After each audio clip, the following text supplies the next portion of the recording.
اللہ من قرأ سورۃ الفاتحہ۔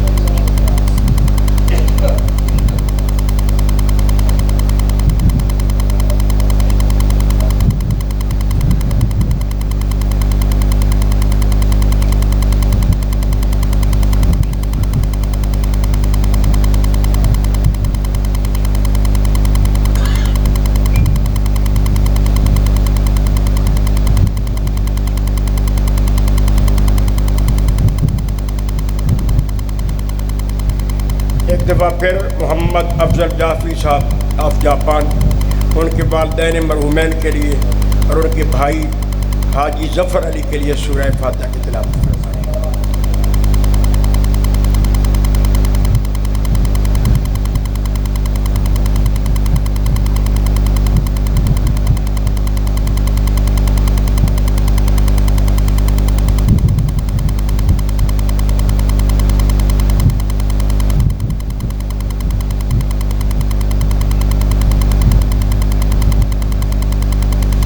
بر محمد و آل محمد صلوات۔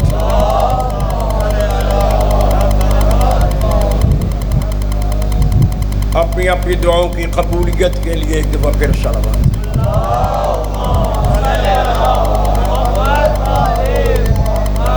اس عزاداری مظلوم کربلا کو دن دوگنی رات چوگنی ترقی دینے کے لیے بلند تر صلوات۔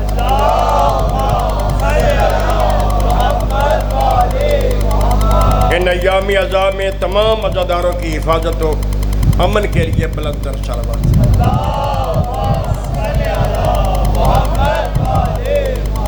عزاداری مظلوم کربلا کے وارث جو پردہ غیبت میں ان کے ظہور میں تعجیل کے لیے بلند تر صلوات۔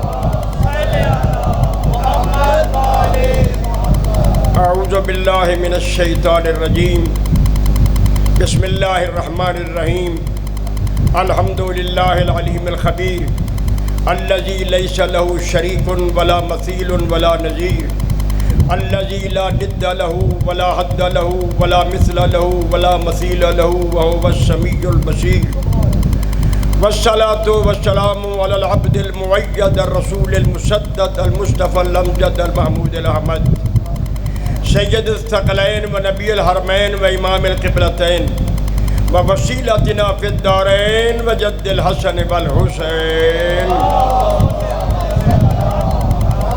سیدنا و سندنا و حبیبنا و طبیب قلوبنا و شفیع ذنوبنا ابی القاسم محمد سید الانبیاء والمرسلین والسید المطہر والامام المظفر والشجاع الغضنفر ربی شبیر وشبر قاسم طوبہ وسقر العنزہ البتین الاشرف المکین الاشجع المتین الناصر المعین الوالی الولی السید الرضی الحاکم بالنص الجلی المدفون بالغری اسد اللہ الغالب غالب علی کل غالب و مطلوب کل طالب امام المشارق والمغارب الذي حبه فرض على الحاضر والغائب اعنی مولانا علی ابن ابی طالب امیر المؤمنین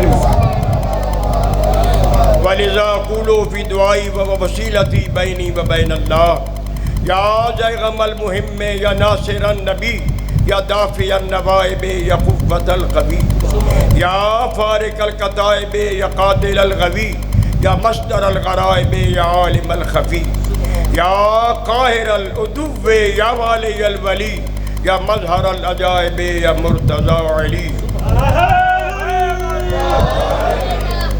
وآلہ الطیبین الطاہرین المعصومین القائدین الغر المیامین المحجلین الذین اذهب اللہ عنہم الرجس وطہرہم تطہیرا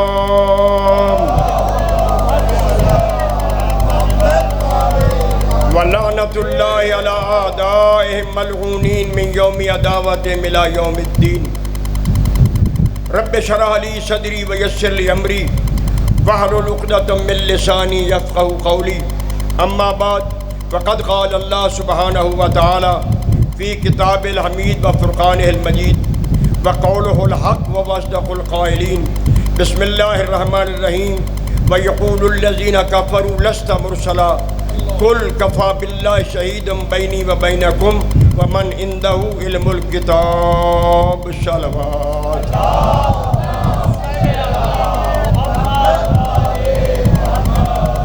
کریم خالق خلوص و محبت کے ساتھ ان درود پڑھنے والوں پر رحم و کرم فرما. ان تمام عزاداروں مومنین کی تمام پریشانیاں دور فرما دے. ہر محب حسین کو ذہنی، قلبی، ایمانی، روحانی، جسمانی، مالی سکون عطا فرما. ان تمام عزاداروں کو ارضی و سماوی آفات، بلیات، مصیبات، آحات و حادثات سے محفوظ فرما. مظلوم کربلا کی عزاداری کو دن دگنی رات چوگنی ترقی عطا فرماتے ہوئے ان عزاداروں کی حفاظت خود فرما. بالخصوص پاکستان میں جو عزادار اپنی عقیدت و محبت کے ساتھ بارگاہ حسینیت میں نذرانہ عقیدت پیش کرتے ہیں، میرے اللہ ان کی حفاظت کا انتظام تو آپ فرما. ہر شر شیطان، شر اشرار سے ان کو محفوظ و مامون فرما. اور میرے پاک امام جس عزاداری کے وارث ہیں ان کے ظہور میں تعجیل فرما. حجت خدا کی زیارت کے ساتھ ہمیں مولا کی نظر کرم اور نظر لطف سے مالا مال فرما. مل کے بلند آواز سے چلا.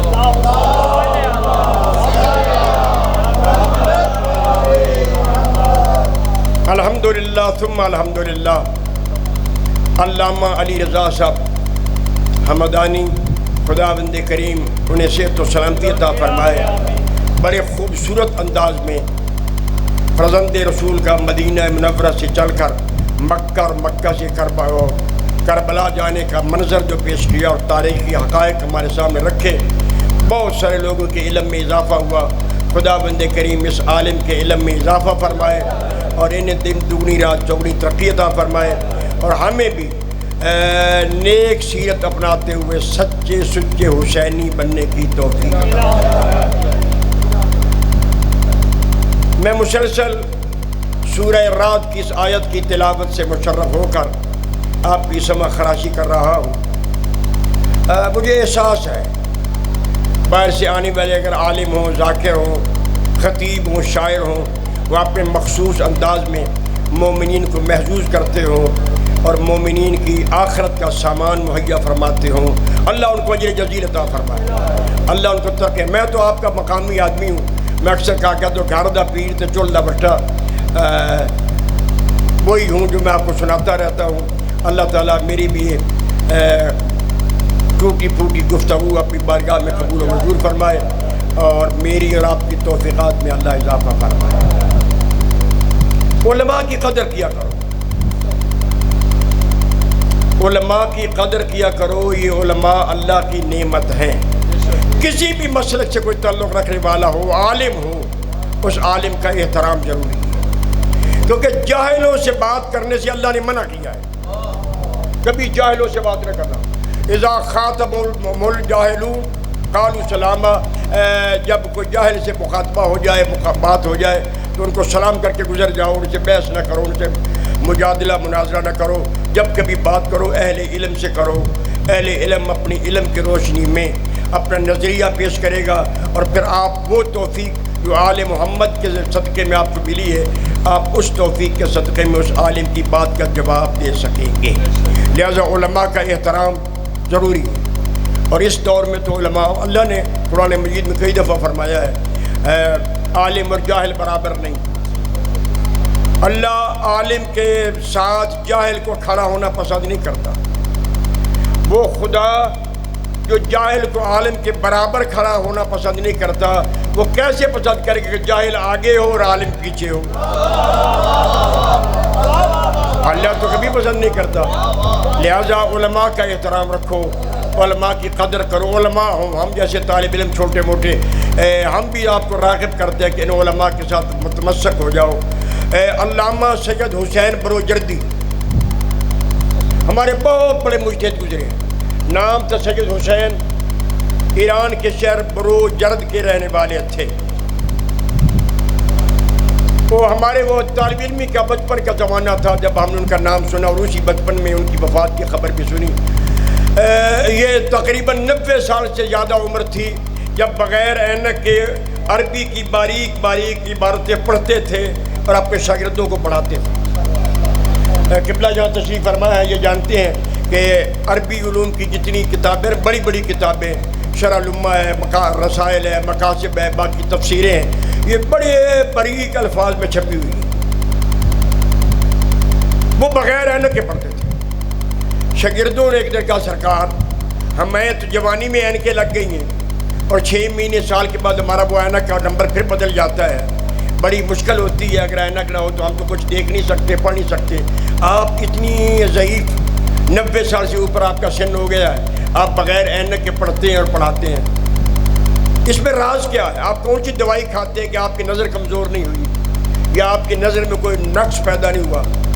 فرمانے لگے اچھا اگر شاگردوں مجھ سے پوچھا تو میں اب تمہیں بتاتا ہوں کہ کثرت مطالعہ کی وجہ سے، یعنی زیادہ پڑھنے کی وجہ سے این جوانی میں میری نظر چلی گئی تھی، میں نابینا ہو گیا تھا۔ ظاہر ہے کہ نابینا ہونا ایک بڑی زحمت کی زندگی ہے، تکلیف کی زندگی ہے، نظر کمزور ہو تو بڑی تکلیف ہوتی ہے، تو بالکل خدا نہ خواستہ بندہ اندھا ہو جائے تو پھر اور تکلیف، میرے لیے بڑی پریشانی کا باعث تھا۔ کیونکہ میرا علماء کے خاندان سے تعلق تھا اور ایران کی سرزمین پہ علماء کا بڑا احترام ہے، میں نے اپنے اس اثر رسوخ کو استعمال کرتے ہوئے اس وقت کے بڑے بڑے ماہرین امراض جسم سے رابطہ کیا، ہر ڈاکٹر نے میرا معائنہ کر کے یہی کہا جی نہیں اب آپ کی بینائی واپس نہیں آ سکتی، پیچھے والی لائنیں جو ہیں وہ ٹوٹ گئی ہیں، نہیں ہو سکتی۔ میں مایوس ہوں۔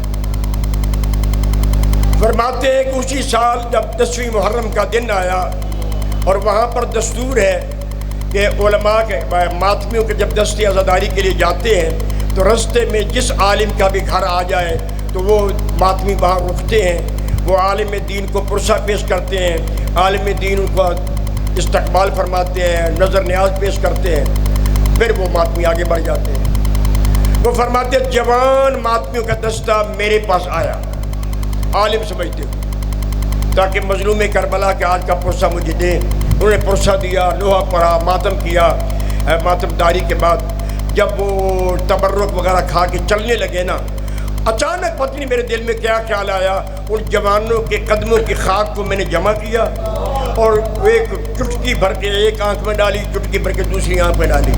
وہ کہتے ہیں وہ دن گیا اور آج کا دن آیا، نہ میری آنکھوں میں کبھی درد ہوا ہے، نہ میری بینائی کمزور ہوئی ہے، نہ مجھے اینک لگانے کی ضرورت ہے، یہ صدقہ ہے حسین کے ماتمیوں کے قدموں کی خاک کا کہ اللہ نے مجھے شفا عطا فرمائی۔ اب خود اندازہ لگاؤ جن کے ماتمی عزادار کا یہ مقام ہو، خود امام کا کیا مقام ہو۔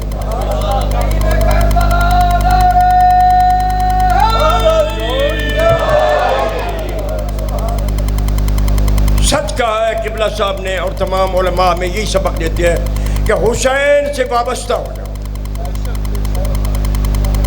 جو بندہ حسین بادشاہ سے وابستہ ہوا گویا کہ وہ رسالت سے وابستہ ہے۔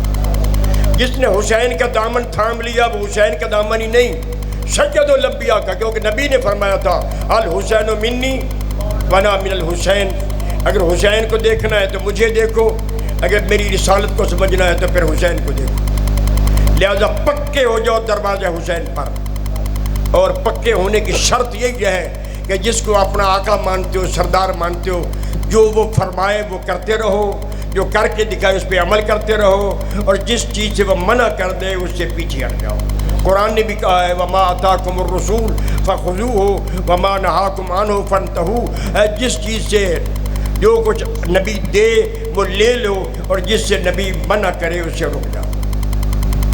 لہذا آپ اپنی زندگیوں کا یہ وتیرہ بنا لیں کہ دنیا چھوٹتی ہے تو چھوٹ جائے، ناراض کوئی ہوتا ہے تو ہو جائے، حسین ناراض نہ ہو، حسین بادشاہ ہم سے ناراض نہ ہو۔ اگر یہ ناراض ہو گئے تو دنیا بھی برباد ہو جائے گی، آخرت بھی برباد۔ تو میں پلٹوں اپنی اس آیت کی طرف جو میں نے آپ کی خدمت عالیہ میں مسلسل 2-3 روز سے تلاوت کرنے کا شرف حاصل کر رہا ہوں، جس میں اللہ فرما رہا ہے وَيَقُولُ الَّذِينَ كَافَرُوا لَسْتَ مُرْسَلًا، کافر کہتے ہیں کہ تو رسول نہیں ہے۔ نبی نے نبوت کا دعویٰ فرمایا، رسالت کا اعلان کیا۔ یہاں بات یہ ذہن عالی میں رہے، ہمارے عقیدے میں نبی 40 سال کے بعد نبی نہیں بنتا۔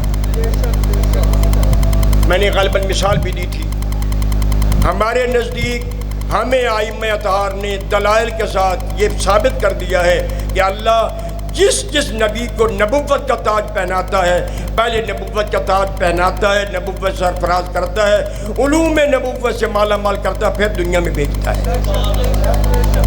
تو جس سید الانبیاء کے صدقے میں انبیاء کو نبوتیں ملی، وہ جب دنیا میں آنے سے پہلے نبی تھے، پھر نبی اپنی نبوت کا اعلان کیا، تو پاک پیغمبر 40 سال تک نبوت کا اعلان کرنا اور بات ہے، نبوت کا پا لینا اور بات ہے۔ حضور کے بعد اللہ خود فرماتے ہیں نبی کنت نبیم وآدم بین الماء والطین، میں اس وقت بھی نبی تھا جب آدم کی مٹی مٹی میں تھی اور پانی پانی میں تھا۔ دو باتیں ذہن میں رکھ لو، ہم کسی نبی کے آپریشن کے قائل نہیں ہیں کہ نبی کا آپریشن ہوا، جبرائیل نے کچھ نکالا، پھر کچھ بھرا، پھر وہ سرجن صاحب نے اور سینے کو زخموں کو سی دیا، چلے گئے۔ کچھ عرصے کے بعد پھر نبی کا 4 دفعہ تو تاریخوں میں ملتا ہے نبی کا 4 دفعہ آپریشن ہوا۔ اللہ جانے وہ کیا بلا تھی کہ جبرائیل جیسے سرجن کے آپریشن کرنے کے باوجود پھر بھی وہ چیز دل میں داخل ہو جاتی تھی۔ اللہ جانے ایسا تو نبی ہم مانتے نہیں، سچی بات ہے، ہم تو ایسا امام نہیں مانتے جو ایسی چیزوں سے آلودہ ہو، ایسا نبی کیسے تسلیم کر لیں گے؟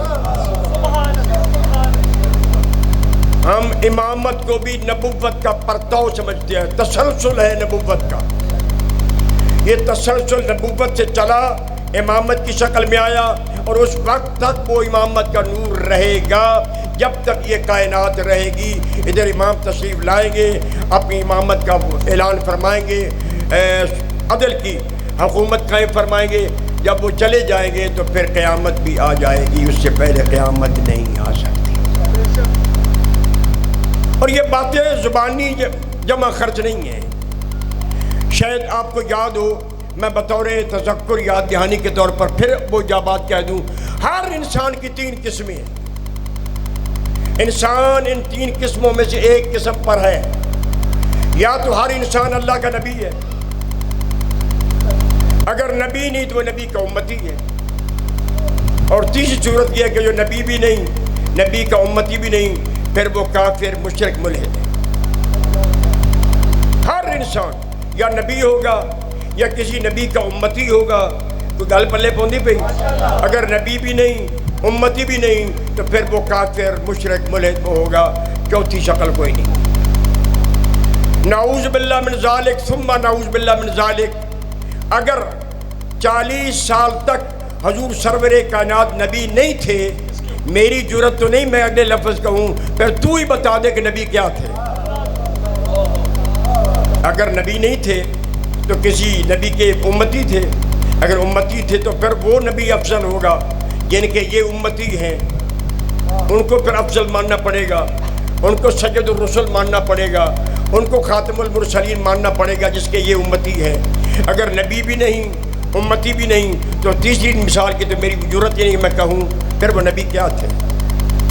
حالانکہ خود قرآن نے بھی کہا ہے کہ میرے رسول وَتَقَلُّبَكَ فِي السَّاجِدِينَ، ہم سجدہ کرنے والی پشتوں میں تمہیں منتقل کرتے رہے،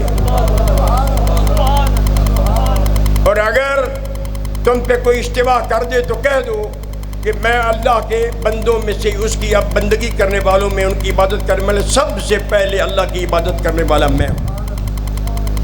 اور حضور کی یہ حدیث کم از کم ہر شیعہ بچے کو یاد ہونی چاہیے کہ نبی نے فرمایا تھا کنت نبیم وآدم بین الماء والطین، میں اس وقت بھی نبی تھا جب آدم کی مٹی مٹی میں تھی، پانی پانی میں تھا۔ یہ کن تو یا توحید کے لیے استعمال ہوا ہے، یا نبوت کے لیے استعمال ہوا ہے، یا نور ولایت پہنچانے کے لیے استعمال ہوا ہے۔ یاد کرا دوں، توحید کے لیے اللہ نے کہا کنت کنزا مخفیا فاحببت ان اعرف فخلقت خلقا کیعرف، میں ایک چھپا، اللہ کہہ رہا ہے میں ایک چھپا ہوا خزانہ تھا، میں نے چاہا کہ میں پہچانا جاؤں تو میں نے ایک مخلوق کو پیدا کیا، اس مخلوق کے ذریعے مجھے اللہ کی توحید کی پہچان ہوئی۔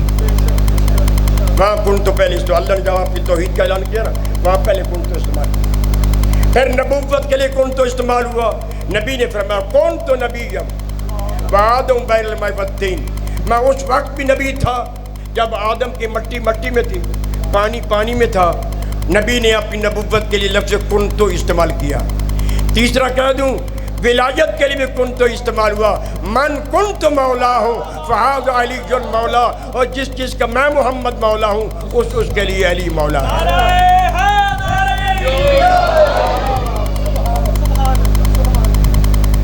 مجھے حضور کی وہ حدیث نور یاد آ رہی ہے جس میں پیغمبر خدا نے ظہر کی نماز پڑھنے کے بعد مسجد نبوی میں تشریف فرما ہو کے مسجد کا ڈھلتا ہوا سایہ تھا، اس ڈھلتے ہوئے سائے کے اندر صحابہ کرام اپنے آپ کو سمیٹ کر دھوپ سے بچا رہے تھے، اور صحابہ کرام سامنے تشریف فرما تھے، حضور سرور کائنات خطاب کرنے والے تھے، اور ساتھ پاک نبی کے قریب جناب جابر بن عبداللہ انصاری بیٹھے تھے۔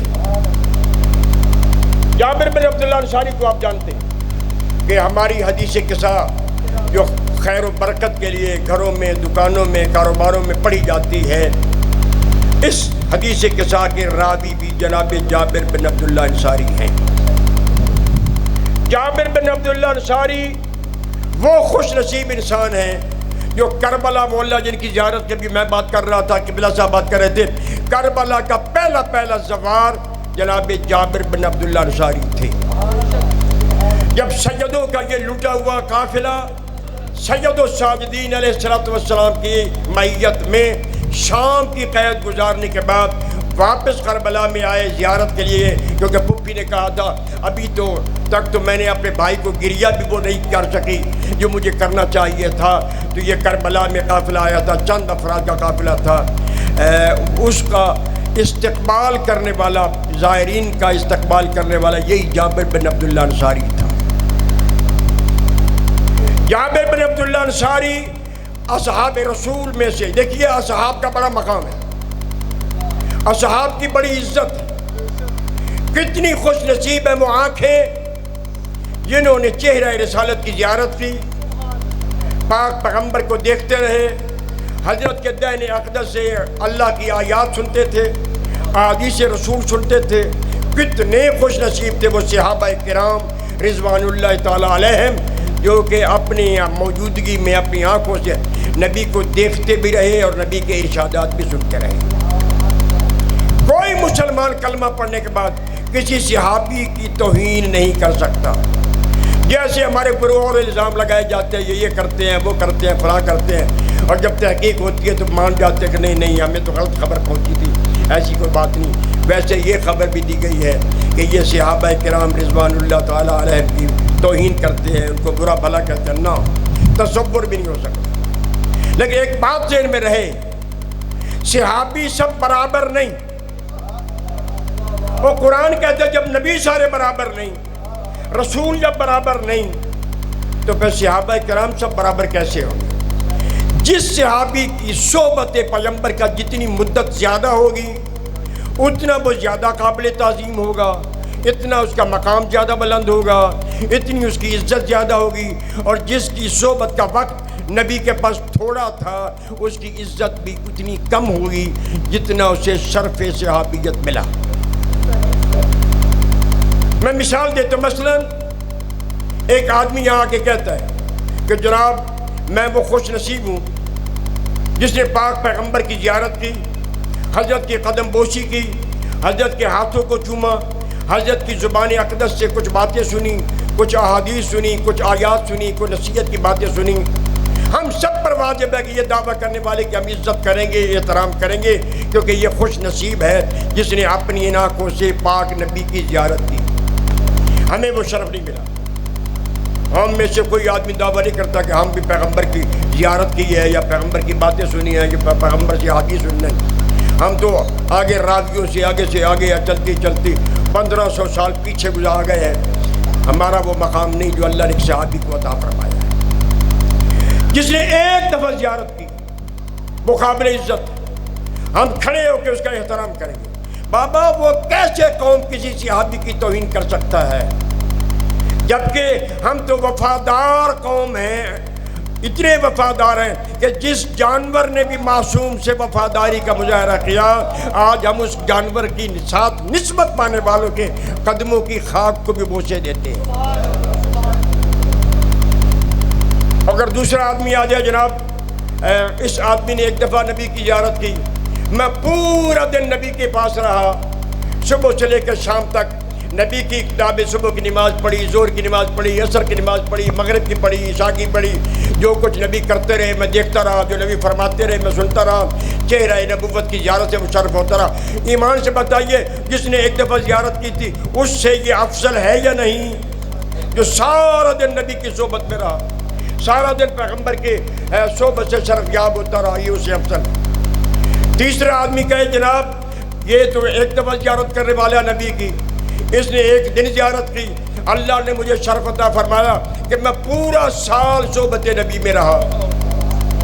میں نے یہ عرض کیا ہے کہ جتنا جتنا صحبت رسول کا وقت بڑھتا جائے گا، اتنا اتنا اس صحابی کا مقام بھی بڑھتا جائے گا، عزت بڑھتی جائے گی، وقار بڑھتا جائے گا۔ اب اس کا احترام زیادہ، کیونکہ یہ پورا سال سردی میں، گرمی میں، بہار کے موسم میں، خزاں کے موسم میں، ہر موسم میں نبی کے پاس رہا، نبی کا چلنا پھرنا اٹھنا، ان کا کردار، ان کی رفتار، ان کی گفتار سنتا رہا۔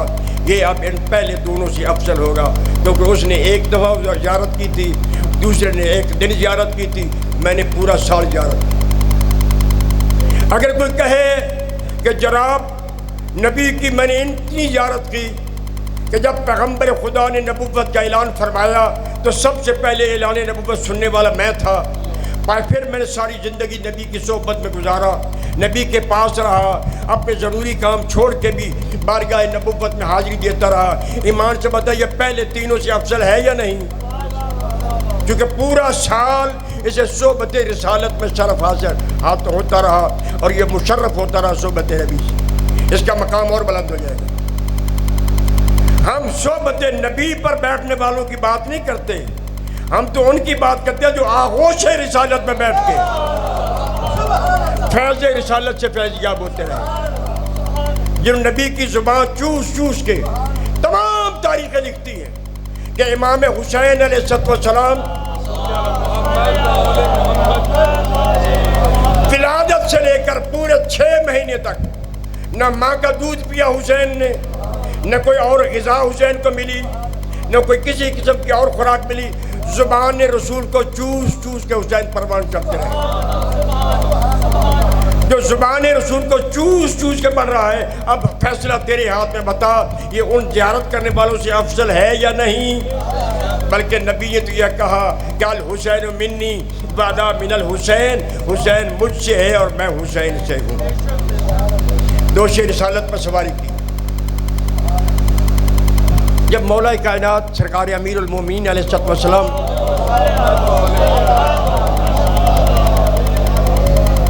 ڈھلی صلوات پڑھنے کو سماج نہیں، کھلے دل سے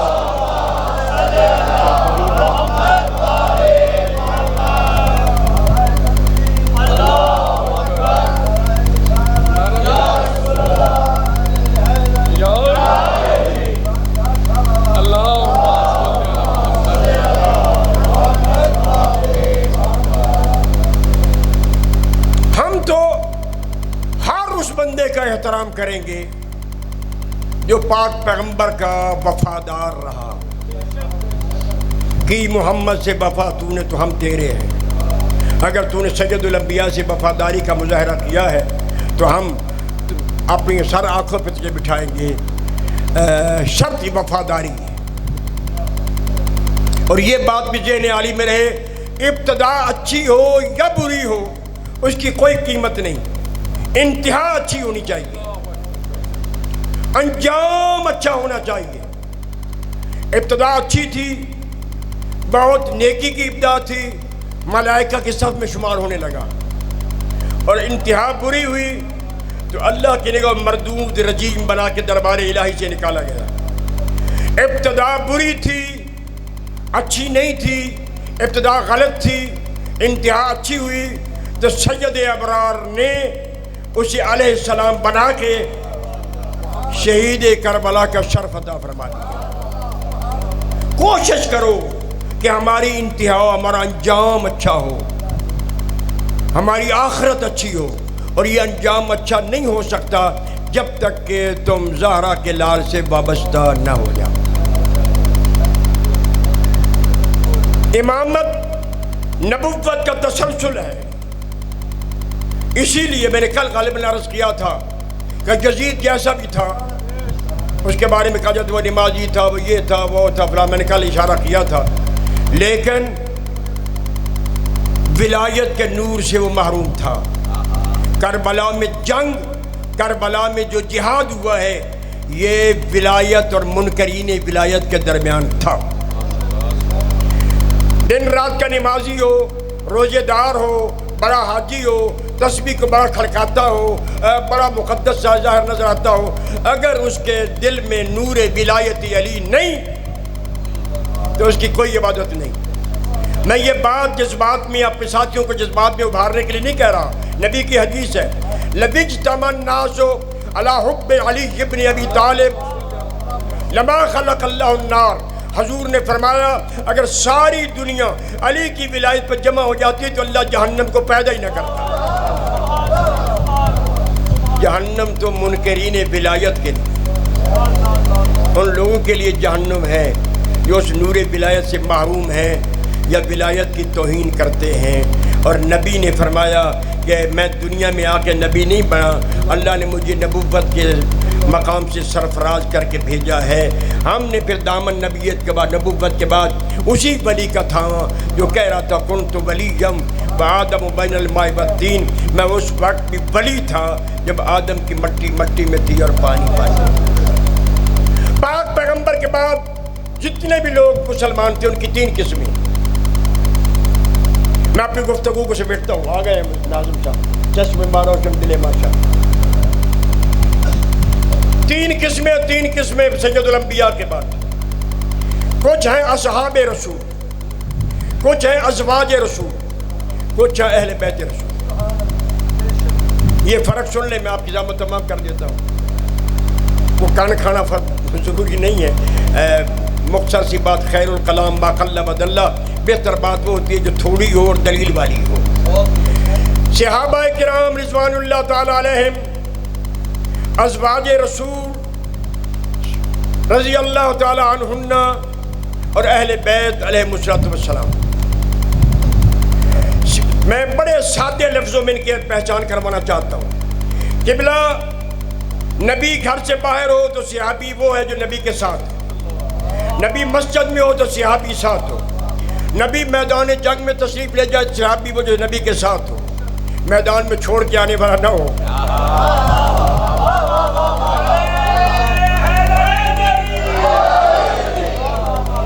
یہ غلط سے مومن خوش پڑے گا جی، نبی گھر سے باہر ہو، صحابی وہ جو نبی کے ساتھ، لیکن جیسے ہی سید الانبیاء کا قدم رسالت باہر سے گھر کی دہلیز میں داخل ہو، صحابی وہ جو وہاں رک جائے، اب صحابی اندر نہیں آ سکتا۔ زوجہ رسول وہ ہے جو نبی کے ساتھ، دسترخوان ہو تو نبی کے ساتھ، بستر ہو تو نبی کے ساتھ، گھر کی محفل ہو تو نبی کے ساتھ، گھر کا سارا ٹبر اکٹھا ہو تو نبی کے ساتھ۔ جیسے ہی نبی کا قدم گھر سے باہر نکلے، زوجہ وہ ہے جس کے قدم رک جائے، کیونکہ بھائی سیدھی سادی بات ہے، اللہ نے زوجہ کو گھر کی زینت بنایا، میدان کی زینت نہیں بنایا۔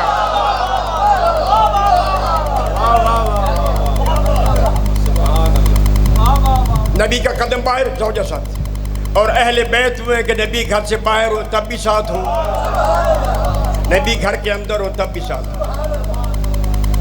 ہم نے تو ان کا دامن تھاما ہے جو نبی کے ساتھ ہیں، گھر سے باہر بھی ساتھ ہیں، گھر کے اندر بھی ساتھ ہیں، مسجد میں بھی ساتھ ہیں، اور نبی بار بار کہے کہ یہ مجھ سے ہے، میں ان سے ہوں۔ ان منی وانا منہم فجل صلواتک و برکاتک و رحمتک و غفرانک و رضوانک، یہ مجھ سے ہے، میں ان سے ہوں۔ کوئی بندہ مجھے نہیں سمجھ، نبی فرما رہے مجھے نہیں سمجھ سکتا جب تک کہ میری اہل بیت کو نہ سمجھے۔ اور یہ بات میں پھر ایک دفعہ کہہ رہا ہوں، قرآن مقدس اللہ نے نازل کیا، پاک نبی پہ نازل ہوا، نبی کے دل پہ نازل ہوا قرآنی آیات کا ترجمہ، اللہ نے نبی کے دل پہ قرآن نازل کیا، پاک نبی پہ نازل ہوا قرآن۔ یاد رکھیے عزیزان گرامی، قرآن پر بھی عمل وہی کرے گا جو اہل بیت کے ساتھ محبت کرنے والا ہوگا۔ علی مال قرآن بل قرآن و ما علی، علی قرآن کے ساتھ ہے اور قرآن علی کے ساتھ ہے۔ اور بڑا اچھا جملہ فرمایا علامہ علی نقی علیہ الرحمت نے، ابھی علامہ علی نقی علیہ الرحمت کی بات قبلہ صاحب فرما رہے تھے کہ پاک نبی نے اپنی اہل بیت کو چادر میں لے کر چادر ڈال کے واضح فرما دیا جو چادر کے اندر ہے وہ اہل بیت ہے، جو چادر سے باہر ہے بس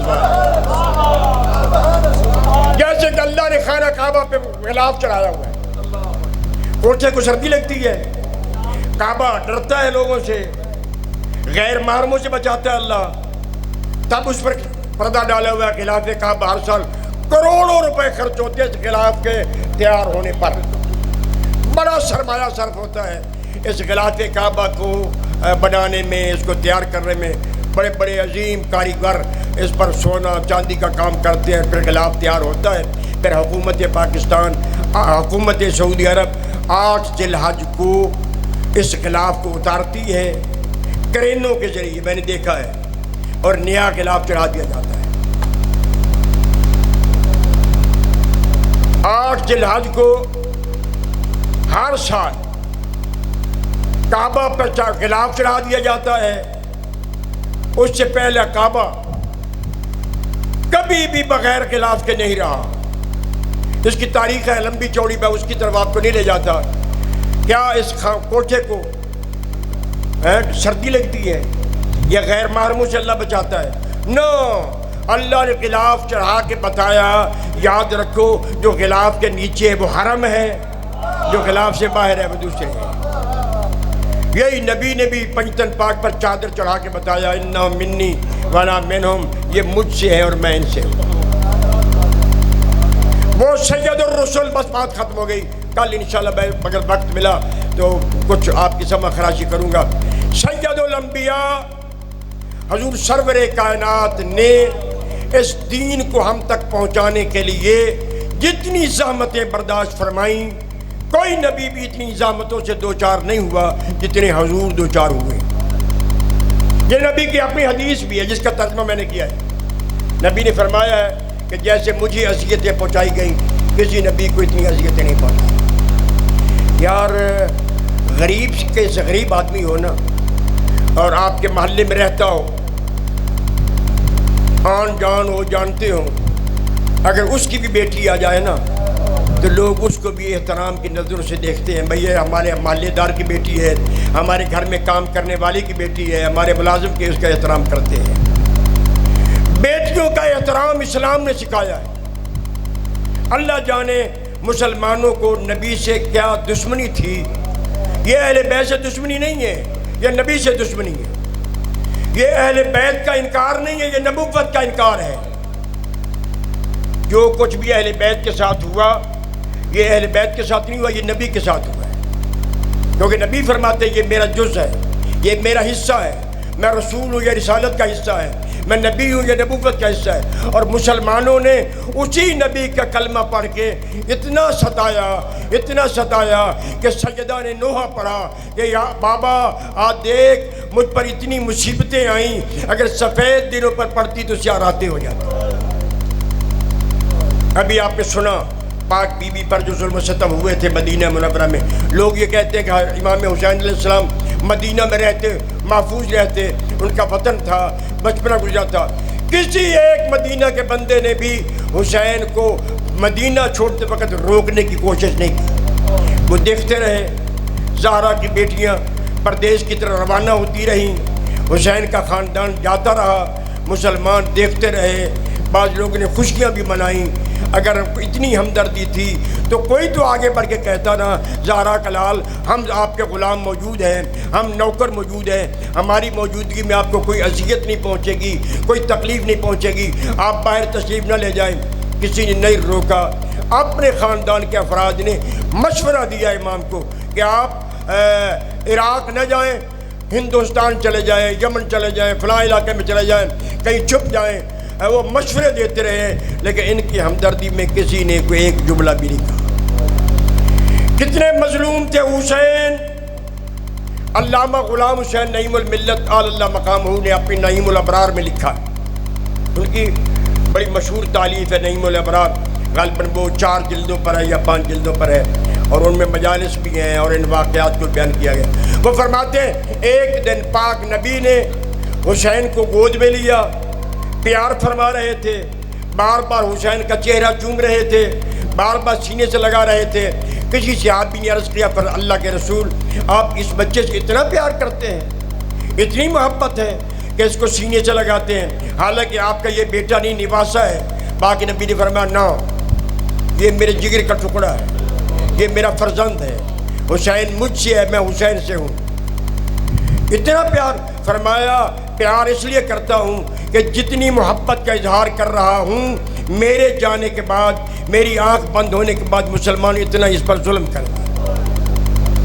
ہیں مولا ظلم کریں گے؟ فرمایا ہاں، بے جرم و خطا کربلا کے میدان میں یہ مارا جائے گا۔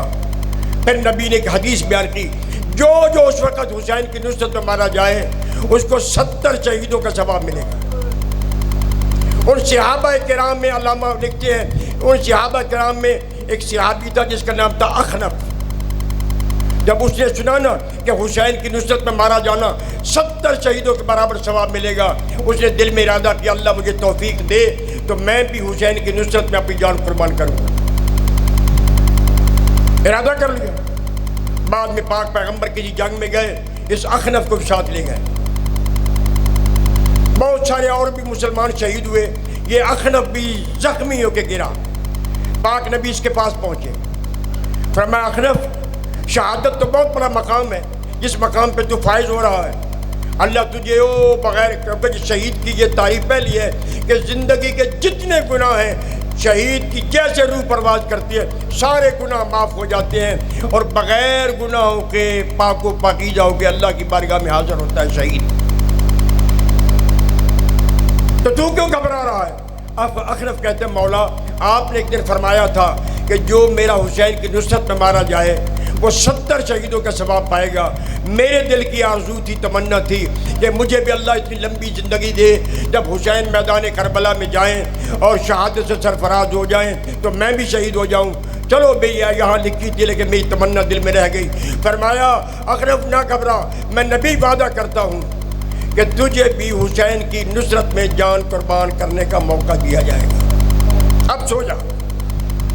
حضرت اخنف فوت ہو گئے، شہید ہو گئے، دفن ہو گئے، زمانوں پہ زمانہ گزرا، یہاں تک ایک دن یکدم اخنف نے اپنی قبر کے کنارے آواز سنی، قوم یا اخنف، اخنف اٹھو، مظلوم کربلا میدان کربلا بھی گھر گئے ہیں اور ظلم و ستم کا شکار ہو رہے ہیں۔ اخنف اپنے کفن کو جھاڑتا اٹھا اور قرآن کی آیت پڑھتے ہوئے جس میں اللہ فرماتا ہے کہ ہم زمینوں کی تنابیں کھینچ دیتے ہیں، کچھ لوگوں کے لیے زمینیں کی تنابیں کھنچ جاتی ہے، ایک قدم یہاں رکھتا ہے دوسرا نجف میں ہوتا ہے، ایک قدم یہاں ہوتا ہے دوسرا مکے میں ہوتا ہے، مدینے میں ہوتے ہیں۔ یہ پڑھتے ہوئے یہ کربلا میں پہنچے، روز عاشور۔ علامہ لکھتے ہیں اخنف جب کربلا پہنچا نا، اس وقت حسین اپنی ساری کمائی لٹا کے آخری سجدے کی تیاری کر رہے تھے کہ اخنف جب مقتل میں کربلا میں پہنچا حیران ہو گیا ہے، حسین جس کے لیے میں نے قربانی دینی تھی، جان فدا کرے، وہ تو نظر نہیں آ رہے۔ کچھ خیموں کو دیکھا، خیموں کے اوپر لکھا ہوتا عمر بن سعد، شمر ذی الجوشن، خولی، فلانا فلانا، کہنے لگا یہ میرے مولا کے خیمے نہیں ہیں۔ چند قدموں کے آگے بڑھا، دیکھا خیمے تو خالی ہے، لیکن کسی خیمے کے دروازے پر لکھا علی اکبر، کسی خیمے کے دروازے پر لکھا عباس ابن علی، کسی پہ لکھا ہوا ہے حسین ابن علی، اور ابن یزید ریاحی، مختلف خیموں کے دروازے کل گئے ہیں تو میرے مولا کے خیمے، کیونکہ یہ نام میرے مولا حسین کے ساتھیوں کے معلوم ہوتے ہیں، لیکن کوئی مرد نظر نہیں آ رہا۔ یہ حیران ہو کے دیکھ رہا تھا، یکدم خیمے کا پردہ اٹھا، ایک ضعیفہ بی بی نکلی، نکل کے فرماتی ہے اے میرے رسول کے مقدس صحابی آ گئے ہو، ابھی میرا مولا تمہارا انتظار کرتے ہو، مقتل کی طرف گئے ہیں آخری سجدہ دینے کے لیے۔ بس کہ سننا تھا. یہ دوڑا ہوا پاک امام کے پاس پہنچا. امام اپنے سجدے کی تیاری کر رہے تھے. امام نے اس لیے سلام کیا, السلام علیکم یا ابا عبداللہ, اے فرزند رسول, تیری مدد دینے کے لیے میں صحابی رسول اخنف آ گیا ہوں, مجھے اجازت دے کہ میں اپنی جان آپ پر قربان کروں. امام نے فرمایا, اخنف تیری مہربانی, اس غربت کے عالم میں میری مدد کے لیے آیا ہے. میری ماں تمہیں دعائیں دے گی, میرا بابا تجھے کوثر سے سیراب کریں گے. کہنے لگا, مولا ایک دل میں خلش ہے, وہ بیان میں کرنا چاہتا ہوں تاکہ خلش دور ہو جائے, اس کے بعد میں میدان میں جا کے جنگ کرتا ہوں. کیا خلش ہے؟ کہتے مولا اتنے ظالم ہیں کوفی شامی یہ جنگ کرنے والے, ان ظالموں کے سامنے آپ نے اپنی اماں کی کنیز نہ لائے ہوتے تو بہتر تھا. وہ پردے دار بی بی کی پردے دار کنیز تھی, بڑی مقدس کنیز تھی, نہ لائے ہوتے تو بہتر تھا. امام نے رو کے فرمایا, اخنف تو سمجھتا اکیلی فضا ہی ہوئی ہے, میری زینب بھی ساتھ ہے, ام کلثوم بھی ساتھ ہے, رقیہ بھی ساتھ ہے, حد یہ ہے کہ میرے سینے کا تعویذ سکینہ بھی ساتھ ہے. میں آخری سجدہ دینے والا ہوں, میں شہید ہو جاؤں گا, اور اس وقت یہ بیبیاں ان کے ہاتھوں میں رسیاں باندھی جائیں گی, اور کربلا سے کوفہ سے شام لے جایا جائے گا, اور لوگ کہیں گے لوگوں جمع ہو جاؤ, باغی حسین کے وارث آ گئے ہیں. اللہ لعنت اللہ علی القوم الظالمین. بس یعلم الذین ظلموا